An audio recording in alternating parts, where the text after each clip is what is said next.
Simon, your dislike towards Liverpool so clear to see. Well, you're not the most successful club in Premier League history, are you?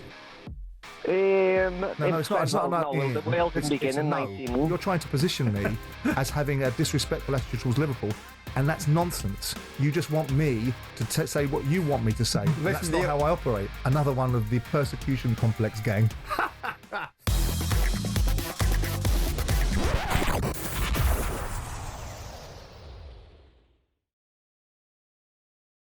So, Mr. Jordan, before I go any further, really good news about Eddie Howe up at Newcastle United. In the last few moments, and I heard it on the bulletin there, Simon, Newcastle United delighted to confirm that Eddie Howe has returned to his duties at the club's training centre. Eddie had recently been hospitalised with pneumonia and has now returned to work after a period of recovery. We thank supporters for their warm wishes. Good news, isn't it? Absolutely. He's a fellow we both like and rate. One of the good guys. Yeah. Absolutely. Done a tremendous job. I started off with various opinions of Eddie Howe, which have proven to be wrong, and I'm happy for them to be wrong. And I'm glad that he's well. He's done a lot of good things, both for the club and himself, and he's a decent guy. I spent some time with him, as you know, up in November. Sure. And I was really, really impressed with him as a fella, so I'm glad he's well. Eddie, welcome back. And that is a perfect lift, isn't it, for Newcastle, for the players, for the fans, for the club, in the run-in now. Yeah, I mean, up until the last game, they've been doing pretty well in his absence, which tells you, I always believe that a business is as good as when you're not in it. If your business can't run when you're not there, it's not a great business. So in this instance, if a team can't function if he's not there on a daily basis, then it tells you that the strength of characters that he's got behind the scenes aren't strong enough. So that proves to be the fact that Eddie's not only built a great team and a great environment in terms on the field, he's also built a great support network around him that can carry the cudgel when he's not there. Sure. Obviously, they got bashed last week, but up until that point, Newcastle have been flying. Yeah, well done, Eddie. Glad you're back, and I hope Newcastle finish the season strongly under you. It is a very interesting run-in now, Simon. Liverpool need a draw or a win this Sunday at home to Tottenham, and the title will be theirs. We've known that for a considerable period of time. It's interesting, Simon. Slot will become only the fifth manager in Premier League history to win the title in their first ever season in English football. Yeah. And you know the others, and they dominate Chelsea. Mourinho at Chelsea, Ancelotti at Chelsea, Pellegrini at City, and Conte at Chelsea. I mean, the seamless transition, Simon, if you like, to Slot, it makes a mockery of the mess some other clubs have got into post-legendary managers leaving. I mean, you look at what happened post-Fergie at United, and then you look at what's happened at Liverpool post-Klopp. Two totally different situations. Yeah, I mean, you can also say that United dominated English football for a long period of time. Arsenal were a major force in English football. Yet Liverpool, who are enjoying a moment in the sun, have won 2 Premier Leagues in 30 years. So whilst we've got this moment to suggest that Slot has come in, picked up the legacy of what Klopp built a legacy of a very decent squad of players that were perhaps underachieving at the back end of last season. There might be motivations behind the loss of voice of Klopp or whatever, over emotions. Yeah. But I don't like to just suggest that because the collapse of Man United, who have still won trophies, Liverpool spent, from Liverpool falling off a cliff at the back end of the late 80s and early 90s to not winning a Premier League till 2020, they were still winning trophies. Right. Nobody talked about the decline of Liverpool and the lack of achievements during that period of time in quite the same way as they seem to be focusing on Manchester United and to a lesser degree Arsenal. Sure. I think you've got to look at this league. You are seeing a massive drop off in the attainment of teams that you're going to see. If Arsenal finish second, the best they can finish second with is 79 points, which is a mile off what they did last year. Yeah. And the year before. Right. So we're seeing a dramatic decline in the attainment of other sides around Liverpool. Sure. That does not decry what Liverpool have achieved. No, but it's a great point you make. But it's a point to bear in mind. And you're absolutely right. With Arsenal, 4 wins in their last 10 games. Fulham, Ipswich, Leicester, Chelsea. 5 draws and 1 defeat. That was at home to West Ham. And that is the drop-off, Simon, that you exactly are referring to. And Arteta spoke about that after the 2-2 draw with Palace. Well, that's we haven't been able to see the games off for many reasons, and the margin have been too small. Sometimes create to the position. It's true that we play 5 times with 10 men. There are a lot of factors, but obviously is something that we've done much better in the past, especially when we've been ahead in games. And today, without really much happening, especially in the second half, we have to be able to see the game off. It's sad from his point of view that he's got to speak in terms like that towards the end of April when they have been in about it for so long, chasing Liverpool. But it's draws. I mean, their race was run probably about 2 or 3 weeks ago. Yeah. So their race is somewhere else now. Their race is to a potential opportunity to do something they've never done in their history, which is to win the Champions League. So whilst I look at the draw last night against Crystal Palace and think, okay, the people will pen out the narrative that they have drawn another game, some people might be mean-spirited enough to say the Invincible season was in part the draw-vincibles because there was a lot of draws in there. And if you look at the difference, they're going to lose if they don't get beaten in their remaining season and the remaining games of the season. Arsenal are going to actually lose less games this year than they lost last year, but they're going to draw, 200% more games. So the issue is around the draws that they've got. And then some people, as I say, being mean-spirited, will say, well, that's the same as the Invincible side. They drew a lot of their games, not actually won them. And I don't want to decry or denigrate the achievements.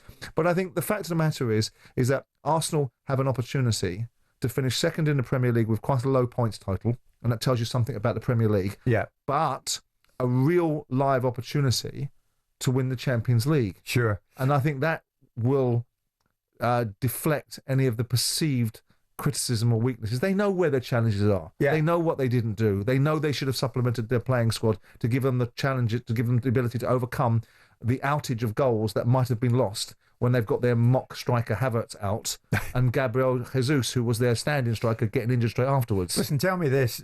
Do you quietly puff your chest out when you think of Crystal Palace at the moment, what they're doing under Glasner? I thought last night at 2-2, I thought, aye. All right, they've got an FA Cup semi-final this weekend, but they're going for this here. Yeah, and Liverpool could win this right here and now because Palace were going for it. They're professional footballers who are in the game. Yeah. And they're probably sensing that Arsenal aren't quite where they might have been once upon a time in terms of the league performances. Because if I'm Arsenal, with due respect to the outcomes of fans coming into individual games, my focus is not on a race that's already been run. That race has already been run. Liverpool have won the Premier League. Right. So I know I'm going to get a Champions League spot next season unless I really fall on my sword. So my energies, motivations and focus, and people say you should be able to multitask, but that's easy to be said. We know there's a Champions League semi-final coming up. All of this will be washed away if Arsenal win the Champions League semi-final, get to a final and to win that. Now, I know there's 2 more games to do in that race. I agree. I think the bottom line is Arsenal will probably finish second in the Premier League. But what about Palace? Tell me about Palace, because attention does turn to Wembley this weekend. FA Cup success, would that serve as a double-edged sword for Palace? And I'll explain why. Delivering a trophy and Europa League football, would it help convince Glasner that further success can come in South London, or would it thrust him front and centre into the shop window and Palace might have a problem?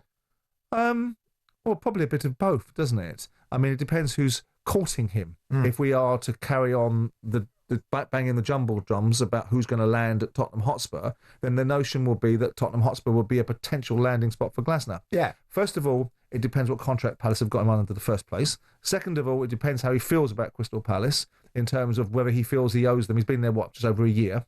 Whether he feels that he owes them some degree of inherent relationship because they're the ones that gave him his pathway into the Premier League. And of course, at the same time, what he can leverage from them.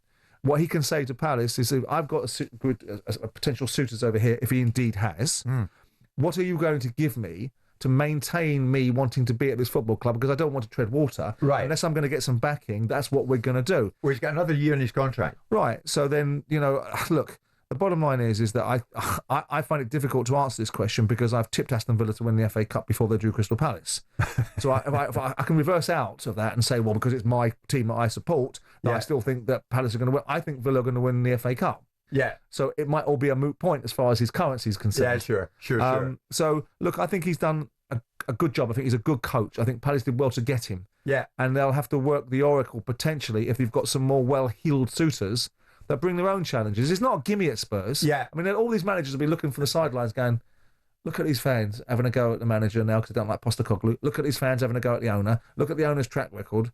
Do I want to go into that environment? No, I know. Maybe. I know what maybe you're saying. I know what you're saying. What we do know, as I said at the top, is that Liverpool need a draw or win this Sunday at home to Tottenham, and the title is theirs. This seems to happen a lot more as we go on air. When Simon and I come in, we go on air at 10. I have to say, the phone lines start, and that's fine by us. We don't even ask you to get in touch, but you get in touch immediately. And Neil, the Liverpool fan, is one such listener this morning. Neil, you're welcome this morning. Come and join us. What do you want to say? Good morning, boys. Thanks for having me on. Simon, your dislike towards Liverpool so clear to see. I mean, I don't know whether it stems from when you always mention an FA Cup win that you done with Palace years ago. I want to correct you on that. It's the League Cup win that you done, first of all. And you mentioned in the most... It was the FA Cup. You were talking to me when we beat you 2-0 up. 2-0 after we drew 0-0 at Selhurst Park and went back to Anfield, beat you 2-0. So I do know what experiences I had. So you mentioned the most successful team in the country having a moment in the sun. Yeah, that doesn't add up. And also, you mentioned why people don't talk about Liverpool falling off a cliff the way Man United done, because it's a big difference. We won a couple of Champions Leagues in that time and come runners up and being competitive. You did. So there is a big difference. And the transformation that Slott's made is incredible. He's improved every single player in the squad. I agree. And it's an opportunity which you won't do to Wenger and Ferguson left their clubs in bad states. Hence, I agree. Why? I agree. So why not give Liverpool the credit that they deserve instead of using them? Well, the wording that you use them more. But you're not listening to the characterisation of the question from Jim.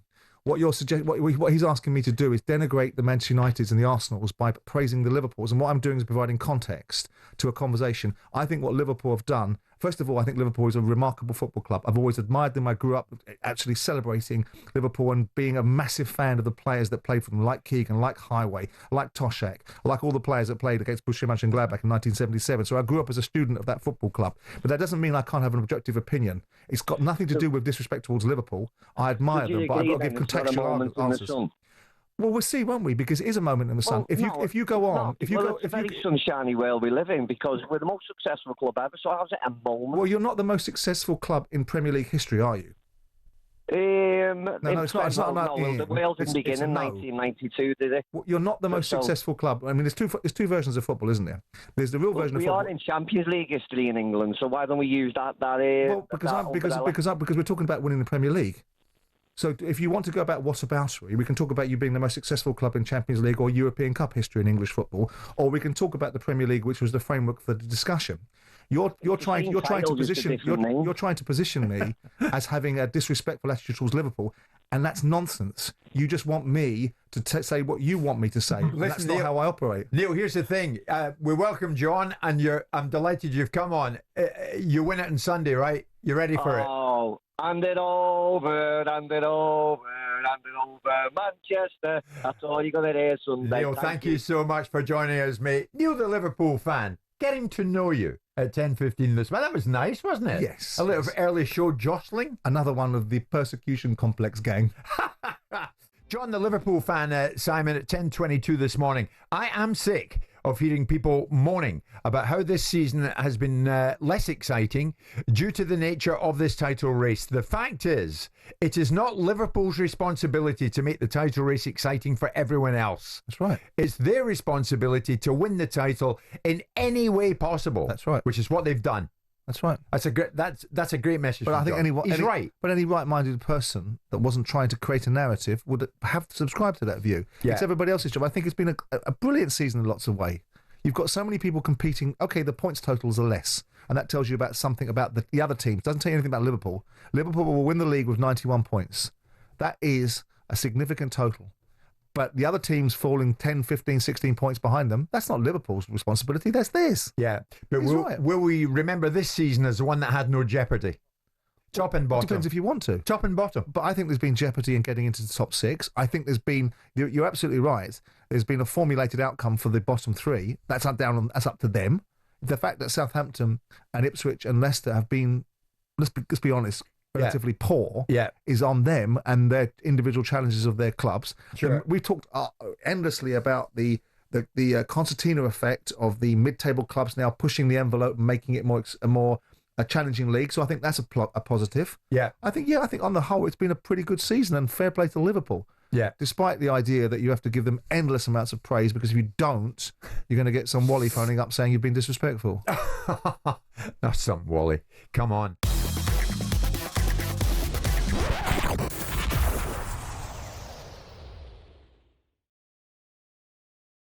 Soccer Aid for UNICEF is back, and talkSPORT is delighted to announce that we'll be broadcasting live coverage of the event again from Old Trafford, Manchester, on Sunday, June the 15th.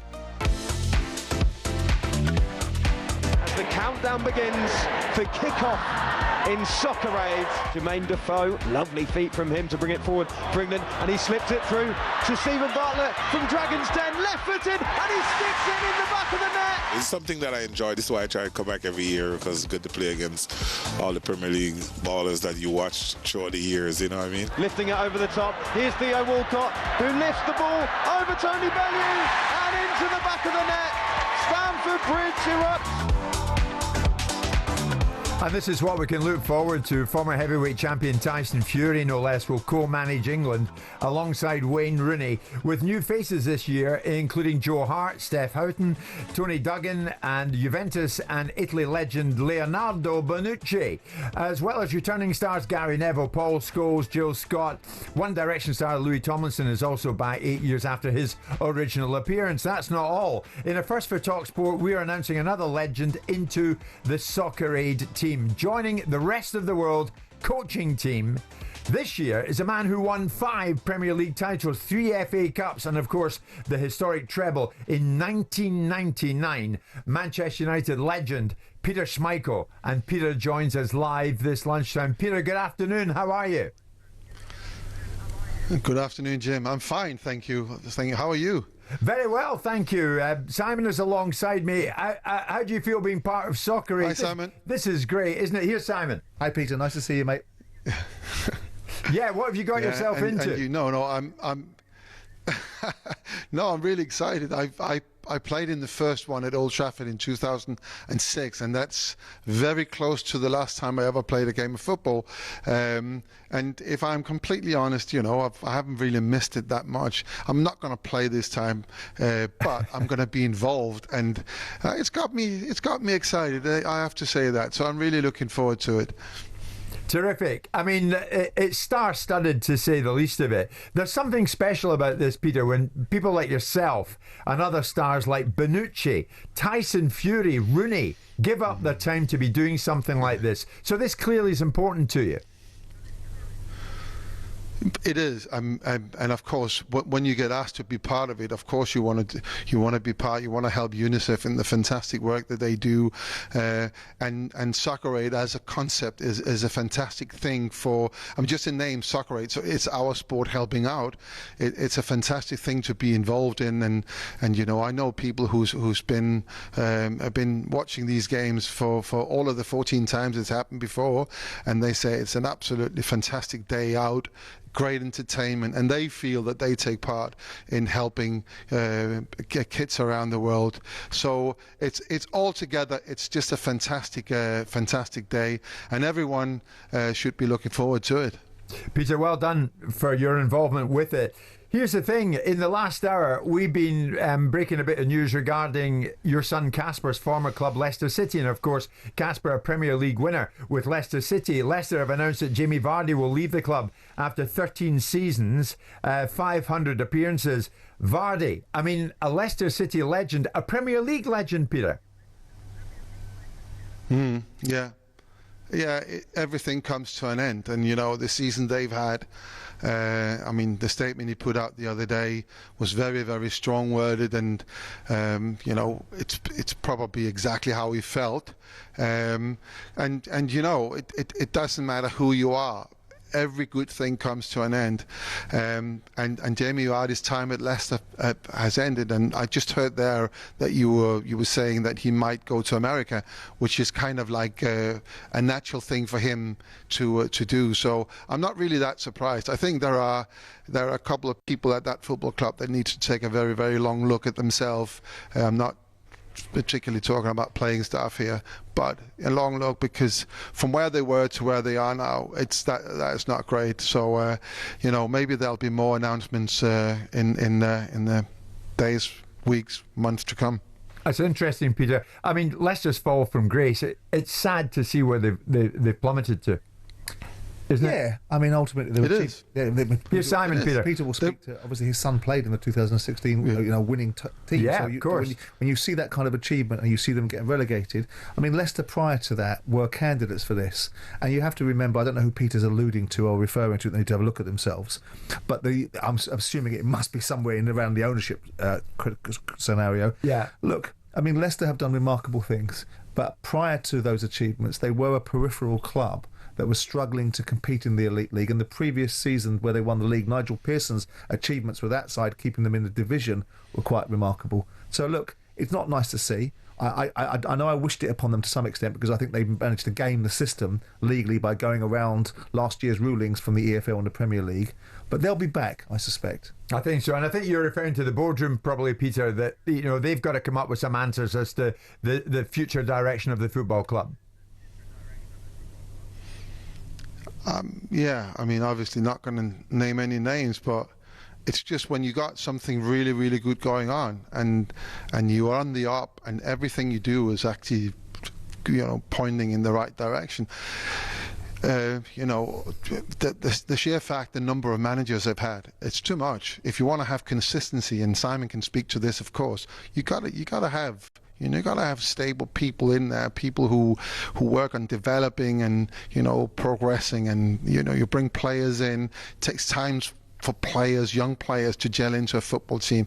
You can't just get managers in and out all the time and expect that's going to go well. I don't think there's anywhere in the world that is happening. So I've got a really, really soft spot for Leicester. I mean, it's been an absolutely fantastic time to follow my son there, and it hurts. It really do. It hurts to see the club, now going back to where they kind of were when I started to play in England, where it was a team that was getting promoted, then was getting, staying 1 or 2 years in the Premier League, and then getting relegated again. So it is sad. I mean, it is. Yeah. Our graphic across you, Peter, you can't see it. Peter Schmeichel, Manchester United legend. That is exactly what you are, my friend. You are adored by the Manchester United faithful. Andre Onana has found life tough at United. Inconsistency, moments of madness. Does that all come down to the mental side of goalkeeping? What is it? No, I mean, it's just look where Manchester United are in the Premier League right now, Jim. I mean, the players are not having the greatest time. The difficulty. I try to explain this to people. Why is it so different to play for Man United as opposed to any other club? Well, if you play for Man United every time, and I actually showed this to my wife the other day. We have a broadsheet newspaper in Denmark that doesn't have a sports section, but they still carry Manchester United's result, not just as a little line, but in an article. If you're any other club, or most other clubs, you don't have that. You don't have all the fringe non-sporting papers, reporting on your games. And that is where the pressure is, that everything you do in a game of football will be reported everywhere in the world. So, for instance, as a goalkeeper, if you make a mistake, then everybody in the world will be talking about that mistake. If you make a mistake for so many other clubs in the Premier League, they might just be in the newspaper the next day, or you guys might be talking about it on the program the next day, but you're not going to talk about it tomorrow or the day after. And that is where the mental toughness of being a Man United player come in. And it's been a difficult year. It's been a difficult year for everyone. So singling out anyone, I think that would be very, very wrong. But there is still this chance that Manchester United could win the Europa League. If they win the Europa League, it's a completely different situation this summer in the transfer window coming up. It will give, first of all, obviously, an opportunity to sign better players, because the club will then be more attractive because of the Champions League, and of course it'll be a better financial situation, so they can sign more players, and this is where this is where we're pinning our hopes. So let's hope that happens, and let's hope that the club moves in a more positive direction. I'm losing you. Can you see me? I can see you fiddling with your earpiece. Yeah, sorry, I got you back. Oh, Peter, I've done that many times over many years. Very, very briefly and finally, Marcus Rashford tells us he wants to play for a club that's in the Champions League next season, but he won't make a decision on his future until the middle of June. What's your take on that, Peter? Is there any way back now for him at Manchester United, or is it done? I don't want to comment on Marcus Rashford's situation. I don't think that's for me to do that. So, let's see what happens with that. Why is that? Why are you sidestepping that one? I don't have to have an opinion about everything, Jim. Fair enough. Well said. And the fact I'm not Simon. I knew that was coming. I knew you were going to say that. Peter, we respect that thoroughly. Thank you so much. Peter, enjoy Soccer Aid on June the 15th, and thanks for joining us this lunchtime. I will. And you, thank you very much, and you too.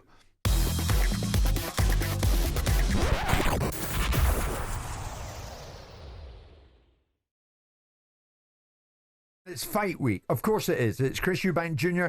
going in against Conor Benn live on talkSPORT this Saturday night from the Tottenham Hotspur Stadium in North London, and we look forward to it immensely.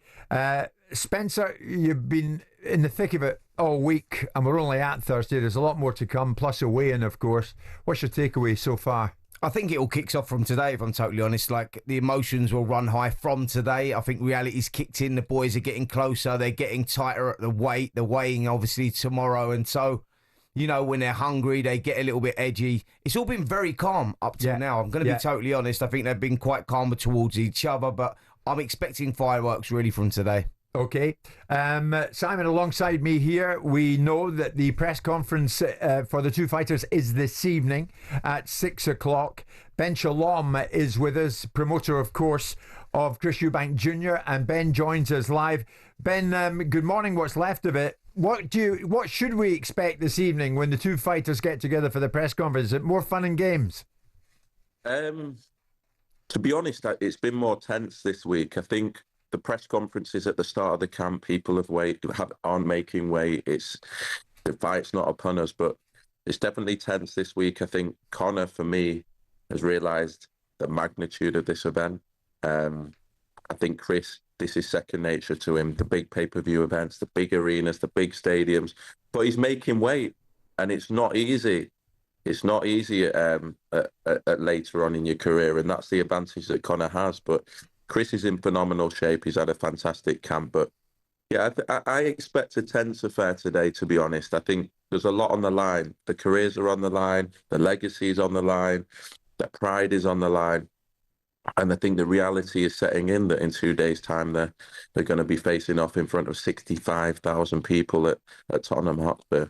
Ben, why has there been so much made of this making weight at 160 pounds when you look at Chris Eubank Jr., you have to go back to 2018 when he was boxing at 168, when he beat James DeGale. Since then, he's always boxed at 160 pounds. So why is there such a big thing surrounding, the weight making right now?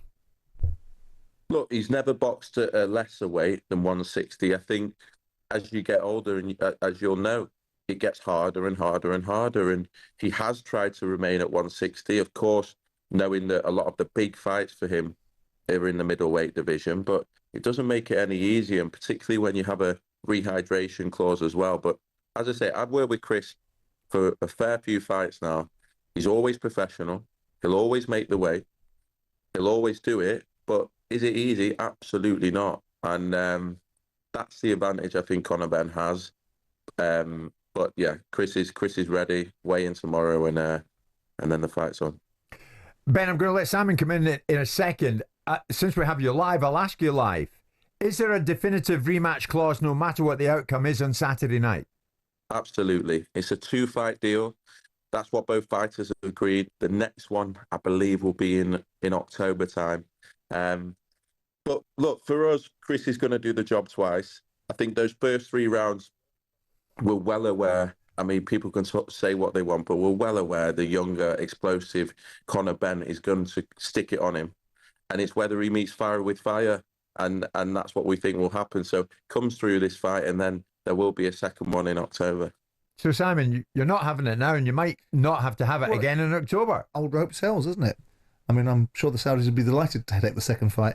It's interesting that Ben talks about the scale of the both fighters' experiences, because neither one of them have walked into an environment like this. Neither one of them have fought in front of this kind of scale of attendance. And the last time that Chris Eubank Jr.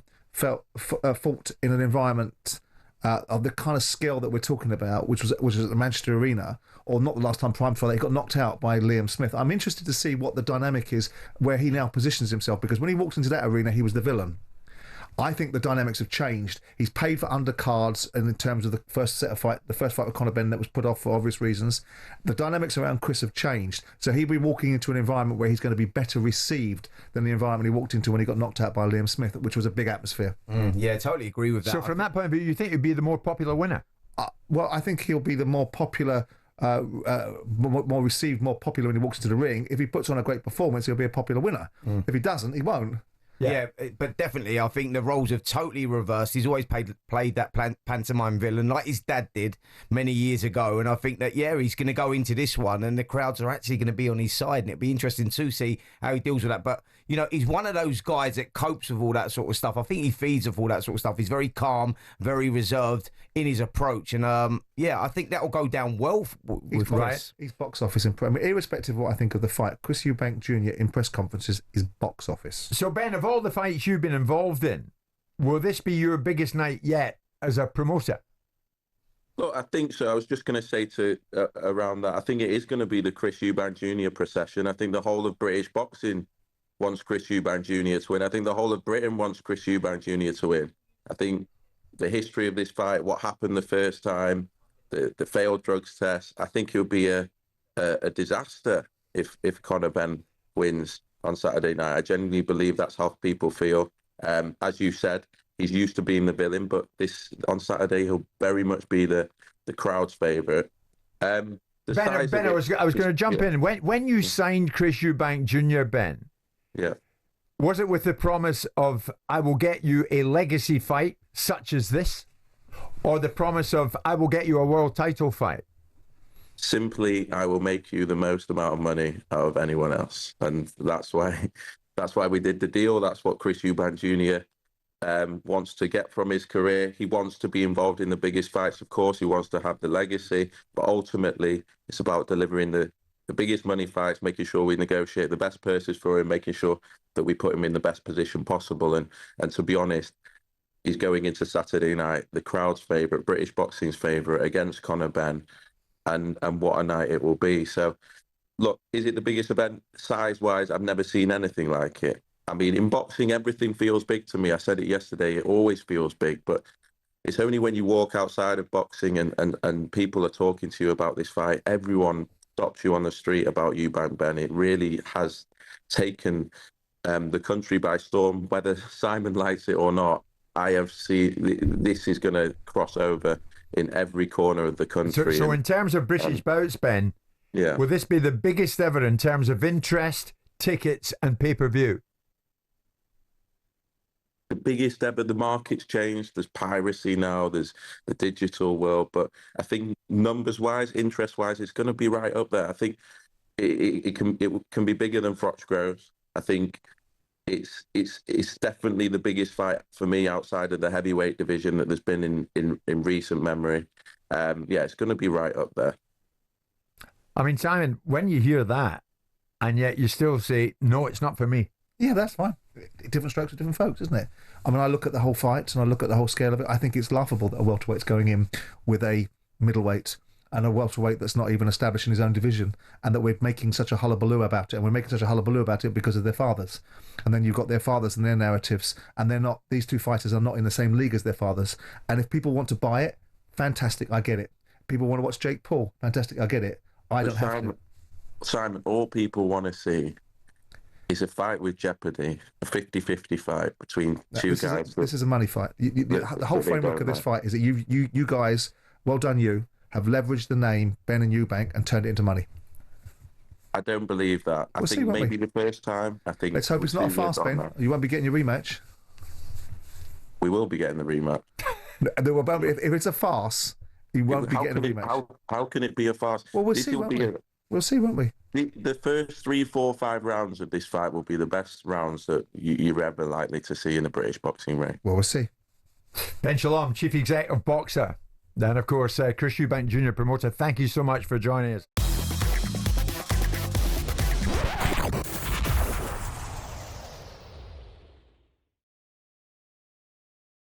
A lot of people ask me out there whenever I'm out and about, you and Simon, you got on well. Well, of course we do.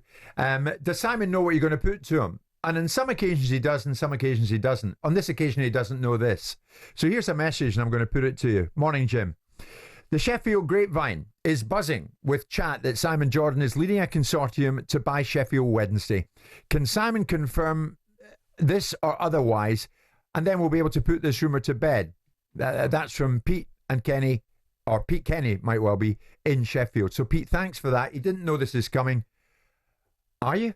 No, but it's a club that I've always speak. It's forever and a day. I always speak about this particular football club because I look at that football club and wonder why it's languishing. I wondered why it languished under the various management that was there when I was involved in football at Palace, because it has such scale. And every time I'm asked about a football club, if I were interested in getting involved in building a football club up to give it an opportunity, I always reference Sheffield Wednesday because I think it's there. So you're interested in, listen, getting involved in it? I'm not hugely There's interested. another message. Tom, is Simon going for Sheffield Wednesday? Tom, we're into this now. Stay with us. Yeah, listen, I mean, I was asked, it's an interesting conversation. I had the same conversation without being too indiscreet with Turkey Al Sheikh because they're looking around at other things to do.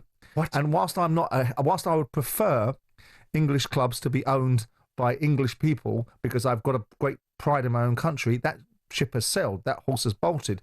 So when I'm asked by these guys, what English football club would you advocate for us to buy? I said, if you're not going to buy one of the legacy clubs, of which there's 3 in this country, which is Liverpool, Arsenal and Man United, the next one down off the rank is Tottenham. See if you can get a big deal out of Daniel for that, because that's a spaceship that perhaps just needs a new captain. But if I were buying a football club and I was really motivated and I had your kind of dough, I would buy Sheffield Wednesday. You put that to him? Well, I've told him that, yeah. And? Well, we'll see what they do. They're captains of their own ship, aren't they?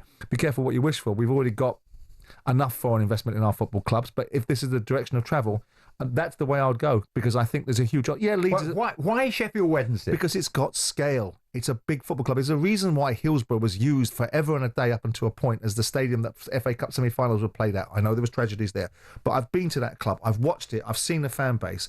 I know that they can, perhaps the Saudis can look across the city at Sheffield United and think their mate who owned that particular football club hasn't had the greatest of times over there. Yeah. But I think it's a powerhouse. And I think if you got that right, as I said to him, they'd put a bloody statue of you in the town. You buy a London football club, and I know they're thinking of a couple, and I'm not going to tell you who they are.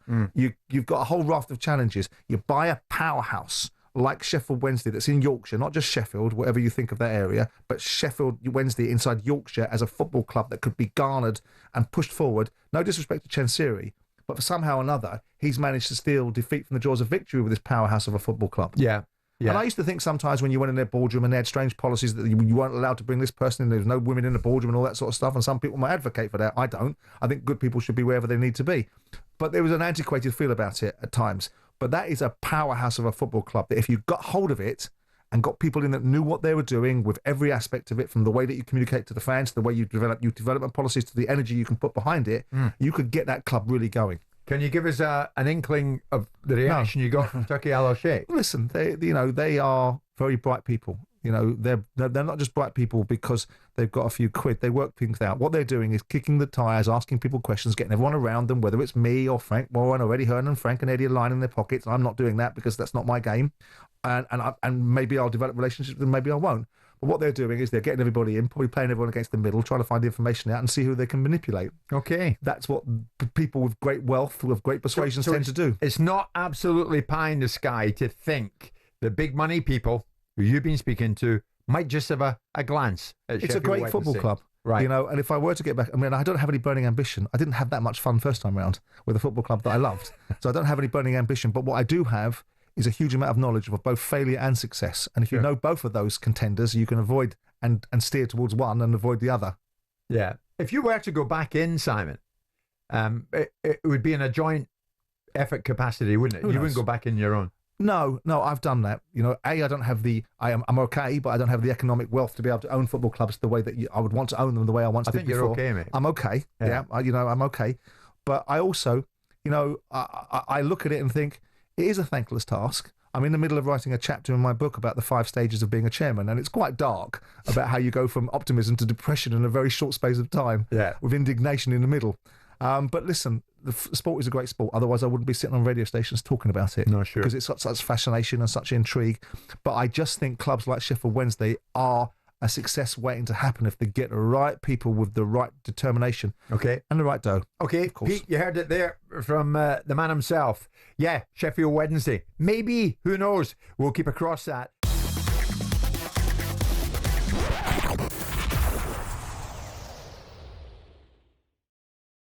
On the theme of broadcasting, impartiality. Should it still be the cornerstone of traditional commentary, or is that dinosaur thinking unfit for the 21st century broadcasting landscape? Now, Simon, you've written about this in your column this morning. Yeah.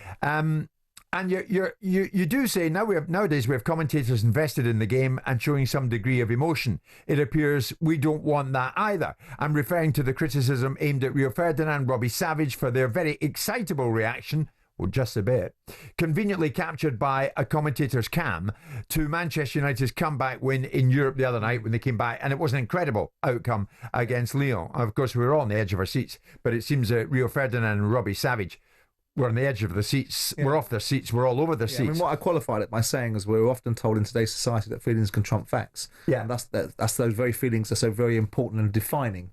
Yet when you show feelings, when you're commentating in the game, they're not so important. That was emotion oblique impartiality. You also say Clive Tilsley, of course, one of the best commentators that we've had in this country, has led the dissenters, comparing the mainstream broadcaster TNT to a fans TV channel. Yeah. You say who would you rather listen to? And it boils down to this: should we have people like Gary Neville and Jamie Carragher say Manchester United against Liverpool live on Sky and commentator cam, and goal United, Neville's punching the air, or goal Liverpool and Carragher's punching the air? Yeah. Is that emotion, or does that get into an area of partiality that we shouldn't be witnessing? It depends what you think you want. If you want the veneer of impartiality, because people always have biases, then you can have the sanitised broadcasting, or you can have this kind of broadcasting. I don't particularly care either which way. I don't agree with Clive's argument that it's descending into fans TV, because when you listen to fans TV and idiots like people like Mark Goldbridge, all you listen to is effing and jeffing and screaming at a screen, and if people like that audience, good luck to them. I think the comparison was unfair, and I also made the point that maybe, with all due respect to Clive, how brilliant he may well have been, I think some of his motivations are seeded in the fact that he's no longer commentating in football in the mainstream, and maybe that is part of his reason for making this point. Look, do I think objectivity and balance is the best way to be? In an ideal world, yes. Yeah. And yes, of course, you will make the point to me about the iconic broadcasting from Kenneth Woolstonehome in the 1966 World Cup, and I allude to that in the article. But that was then, and this is now. But we still want that now. Well, we still want a great line that will be forever remembered. They think it's all over. It is now. You might. Wow. Yeah, okay, that's a great iconic line based upon an outcome in a World Cup final. Football has become a different game now. It's brought to the public in a different way. It's shown through a different prism. Social media comes into play. Society has changed. We don't have the same societal values that we had in 1966. We don't have the same broadcasting quality. So what do you want? Do you want they think it's all over, it is now, or something absolutely memorable, or yes, get in? Well, because I certainly don't want that. Depends. Listen, once upon a time, people were raving about Martin Tyler's commentary on Man City's goal, about when Aguero scores that goal, and that's invested commentary. It might not be based upon the fact he's a Man City fan, but it's not as quite as it's not that Mr. Chumley.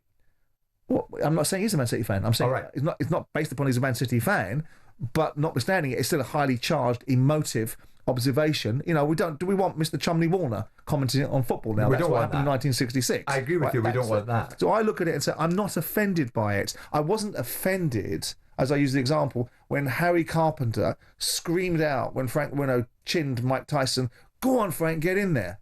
So I know football's more tribalistic. It has more reasons for people to be offended by what they consider to be a lack of impartiality. But it's entertainment. It's part of the equation. If the broadcasters like it, but you can have entertainment with impartiality. I learn more. I get more insight about the game of football, whether I like Neville or I don't like Neville. I get more insight from Gary Neville than I ever got from, with respect, John Motson or Barry Davis or anyone else. They can tell me what's in front of my eyes and what I can see for myself. But Barry Davis and John Motson weren't analysts. They're commentators. Neville's not a commentator. We're talking about commentators alongside commentators that are giving opinions during the course of a game. A co-commentator is sitting there to add to the commentary. In their own hence co-commentator. In their own But should he add to the commentary in a partial way? Depends what you like. I would suggest not. Well, it's like listening. I mean, they may as well wear a Man United shirt and Carragher wear a Liverpool shirt. Okay, so when they get into the analyst side of things after the game, should they show their partisanship? I thought the best kind of broadcasting I saw was when Gary Neville's trying to make a case for Man United not being dreadful, when they just got beat 7 by Liverpool, and Souness drives a bus for him. Of course, yeah. But Souness's bias was evident because he's a Liverpool man. No, but Souness was, to quote you, stating the bleeding obvious. Sure, but that was great broadcasting in terms of entertainment. It sure was. Because it showed people... But Neville on that occasion didn't have a leg to stand on, so shouldn't have gone down that road. But fine, but the idea of impartiality as part of Gary's remit is the argument that you're making. Gary, by that observation, should have been saying, for the clear and evidential point of view, which is Man United were poor. He didn't want to. So the broadcasting entertainment engagement was that you saw Gary Neville getting shown up for the lack of impartiality that people would advocate. I'm not offended by it. Do I think do they make fools of themselves? Do the broadcasters, at the end of the day, good broadcasting is good broadcasting. If it's unlistenable and unwatchable, the broadcasters will change it. Do they want to make fools of themselves? Does Rio Ferdinand uttering drivel like Ollie's at the wheel stand the test of time? Probably not. But is it descending into something that's unwatchable and unlistenable? Individual personal preferences are one thing. Wanting people to have a veneer of impartiality, getting motivated footballers that are engaged with a football team to comment on that football team has an audience. Am I offended by it? Do I think it denigrates broadcasting? No, not really. But should there not be a clear line between pundit or co-commentator and fan? Why? Why not? Because I think Tilsley has a point here. Because I think at times it does descend into fans' TV. I think, and I think that's where it's going. Okay. How much fans' TV have you watched? I've watched Arsenal fan. I've watched our friend Robbie. So when you're listening to the kind of language that comes out from those guys, at Sky they used to have Fan Zone, right? Where you can listen to the commentary from Martin Tyler and so ever, or Fan Zone, where you've got a fan of Crystal Palace and a fan of Everton. You're taking an individual moment, right, where Gary Neville, for 1% of the broadcasting, is exhibiting an emotive response to something which he has a leaning towards. The rest of the time, you're getting unbridled insight. No, I would say this. You compare that to the fans' TV, where you're getting utterings and splutterings from emotive investment that's not seeded in any great knowledge. Yeah, and of course it's not that, because when you get Neville and Carragher, it is seeded in knowledge. Yeah.